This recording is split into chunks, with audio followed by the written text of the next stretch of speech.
Senegal won the AFCON final. They celebrated, they lifted the trophy, and then CAF took it away from them. Not because of a goal, not because of VAR, but because they walked off the pitch. This might be the most controversial decision in African football history, if not the worst controversial decision in world football history.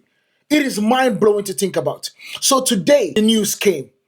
The 2025 AFCON final, Senegal national team versus Morocco national team. A game filled with tension, controversy, and moments that would define African football. This allowed Senegal goal, a late Morocco penalty, crowd losing control, and then everything changed. Senegal didn't just protest, they walked off the pitch. They walked off the pitch in the final. In a final, on the biggest stage of African football, for 17 minutes, pure chaos. But we all know the reason why they walked off the pitch. We all know that this situation was already touted with a lot of corruption and situations being really difficult already, especially against Morocco. We saw what they did to Nigeria against Morocco. We saw how Morocco had every single decision in that competition. But this was the apex of it. This right there today was the apex of every single thing. The players were arguing, officials were scrambling, fans were confused. This wasn't just frustration, to be honest with you guys. It was a line that was being crossed in every single situation. That goal that was disallowed was meant to be a goal. The penalty was not meant to be a penalty. So you can see how Senegalese fans all absolutely started going crazy. We saw what they did to Nigeria with taking the whole towel gate. We saw that. But CAF didn't do nothing about that situation. However, now CAF has stepped in. Weeks and weeks and weeks later, Confederation of African Football made their decision. The result, they have overturned the winner of the 2025 AFCON. Morocco awarded a 3-0 win. A 3-0 win. Senegal stripped of the title. Now, why is that? They cited violations for competition rules. Leaving the pitch equals to automatically disciplinary breach. CAF didn't judge the football. They judged the behavior in this situation. But the funny thing about this is that they did not look at the context. It did not show that they looked at the context of what the game was. It did not show that they allowed the game to go on. Because if you were going to do that, you needed to stop the game the moment they walked off the pitch. Give them the absolute victory at that point, if it's based on the rules. But you didn't do that because you did not want it to be a statement.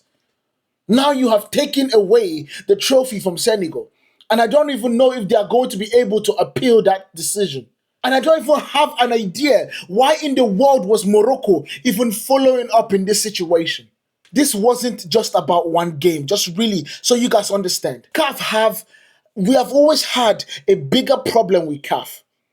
If teams walk off the pitch, chaos becomes strategy in this situation. Referees will lose authority. Competitions lose legitimacy. So I understand why CAF are making a huge statement with this particular one.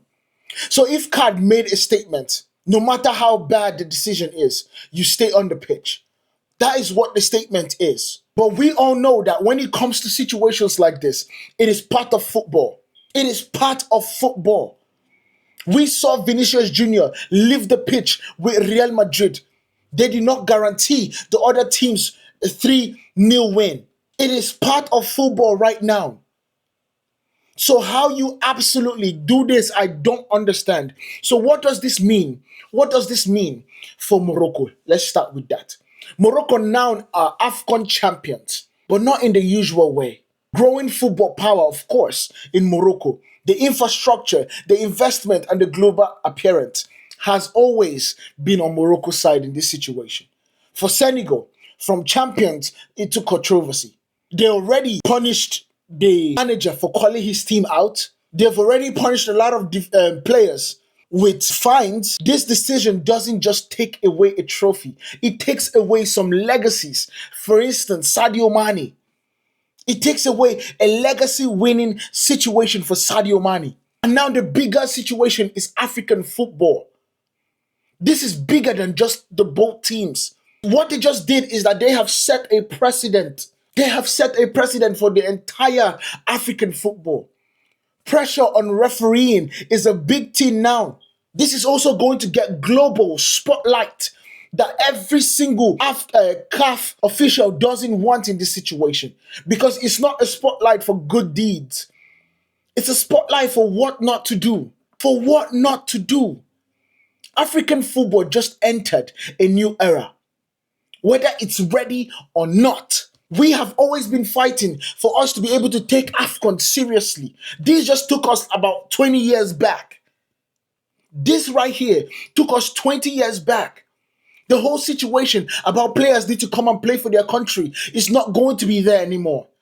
Because if this is how you treat the rightful champions of Africa, by taking it out and giving it to the phony champions, because I don't care. I honestly don't care whether CAF says yes or no. You let the game play on. You let the game play on. We have seen situations during racist chants in Italy, in Spain, in England, where players walk off the pitch. They come back and continue the game. This situation was no different. It was just about corruption. It was just about corruption. And I don't understand how you make it where you make the corruption even more profound. You make it seem like that. You let the game continue. Let the winners of the game absolutely be that. Not even just that you let the game continue. You gave Morocco a penalty. You gave Morocco a penalty. And I'm saying this for the referees. You gave Morocco the penalty. And after giving Morocco the penalty, they missed it because Brahim Diaz decided to panenka the ball, to literally flip up the rest of Africa. You gave them that. And all of a sudden, you have done so much in trying to give them situations, give them this win, that you come on the back door and you give them the win. I don't know what Africans can do in this situation, but they should not accept this. They should not accept this. It's absolutely a farce. I don't care what it is. It's absolutely a farce. This wasn't a final. This right here wasn't a competition at this point. This wasn't a competition. From now on, every single person can now understand that you can win the African Cups of Nations without winning the final. Because from now on, you don't just win the AFCON on the pitch. You have to survive it off the pitch too. Especially if you're facing the likes of Morocco. If you're facing the likes of Egypt. If you're facing the likes of sometimes even Nigeria, because sometimes CAF, we support Nigeria in that situation. It's basically if the CAF want you to win, they orchestrate any way that you can win it. This is a farce. This is an absolute disgrace. It's a disgrace. I don't care what anybody can tell me. You're going to quote Article 84. Quote Article 84 and you want. It is a farce. I don't care what the situation is. If Morocco did not want to continue that final, claiming that they won the game, once the team left the pitch, they shouldn't have continued playing the final. They continued playing the final, went there, got an opportunity to win it, lost it, and the rightful winner stepped up and scored and won in Senegal. And now you take it back and you give Morocco the trophy. For what purpose? For what purpose? It's a flipping farce. I don't care what it is. The champions of AFCON 2025, in my mind, I don't care about what you're saying, but in my mind, and I don't know what you guys are going to decide, but in my mind, is Senegal. Sadio Mane has two African Cups of Nations. I don't care. In my mind, Brahim Diaz has zero, nothing. It was better you cancel the entire final, that nobody won it, than for you to take that trophy and give Morocco. It was better you cancel the entire finals than for you to take that trophy and give it to Morocco when they did not win it. And then you claim forfeit. You claim forfeit.